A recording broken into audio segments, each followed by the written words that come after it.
ಧೀರೇಂದ್ರ ಬ್ರಹ್ಮಚಾರಿ ಯಾರು ಇಂದಿರಾ ಗಾಂಧಿ ಯುವ ಕಲ್ಚರ್ ಸರ ಅವ್ರ ಕಡೆ ಹೋಗಿದ್ರು ಸರ್ ಅವರು ಏನ್ರಿ. ಸ್ವಾಮಿ ನಿತ್ಯಾನಂದರು, ಸ್ವಾಮಿ ಮುಕ್ತಾನಂದರು, ಸ್ವಾಮಿ ಚಿನ್ಮಯಾನಂದರು, ಒಬ್ಬರ ಇಬ್ಬರು ಇಂಥವ್ರು ಯೋಗ ಮತ್ತು ಆಧ್ಯಾತ್ಮವನ್ನು ಕಲಿಸ್ತಕ್ಕಂಥ ಅಧ್ವರ್ಯಗಳು ಎಲ್ಲೆಲ್ಲಿ ಅದರ ಒಟ್ಟರ ಕಡೆ ಹೋಗಿ ಅವ್ರು ಕೆಲವೊಂದು ಕಡೆ ದೀಕ್ಷಾ ತೊಗೊಂಡಿನಿ, ಕೆಲವೊಂದು ಕಡೆ ಅವರ ಶಿಷ್ಯರಾಗಿದ್ದೀನಿ, ಸಾಂಗತ್ಯದೊಳಗೆ ಅದೀನಿ ರೀ.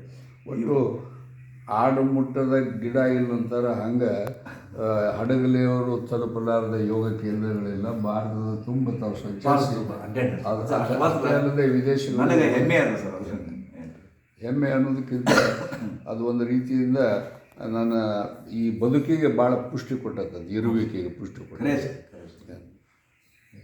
ಅದು ನನಗೆ ಎಂಥ ನಾಲೆಜ್ ಬಂತು ಏನು ಇವತ್ತಿಗೂ ಕೂಡ ಬೇಕಾದ ಸಬ್ಜೆಕ್ಟ್ ಕೊಡಲಿ ಯೋಗದ ಮೂಲ ಇಟ್ಕೊಂಡು ಸರಾಗವಾಗಿ ಮಾತಾಡ್ತಕ್ಕಂಥ ಒಂದು ಶಕ್ತಿ ಬಂದ್ಬಿಟ್ಟது ನನಗೆ.